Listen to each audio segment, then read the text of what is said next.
एक चीज मैं बता दूं, ये पाकिस्तान की एस्टेब्लिशमेंट गौर से सुन ले। इमरान खान ने आज तक अपने बारे में जो भी दावा किया ना, उसने पूरा करके दिखाया।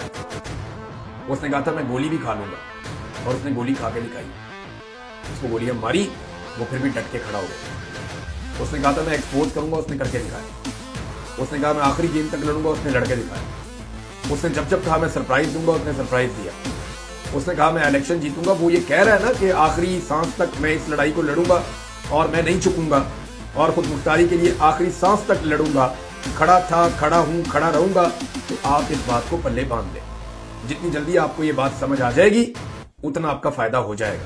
वरना याद रखिएगा, आप अपना कोई बहुत बड़ा नुकसान कर बैठेंगे और फिर उस नुकसान का कभी भी मुदावा नहीं हो सकेगा, उसकी भरवाई नहीं हो सकेगी। ये कौम फिर हमेशा आपको एक विलन के तौर पे देखेगी और हीरोगिरी की आपकी तमाम ख्वाहिशात और तमाम कोशिशें मुस्तकबिल में हमेशा के लिए नाकाम हो जाएंगी। आज बहुत सारी कुर्बानियों के बावजूद लोग आपकी तरफ देखते ही नहीं प्यार से। क्यों? वजह समझिए। उसके पीछे रीजन है इमरान खान के साथ होने वाला जुल्म और जबर।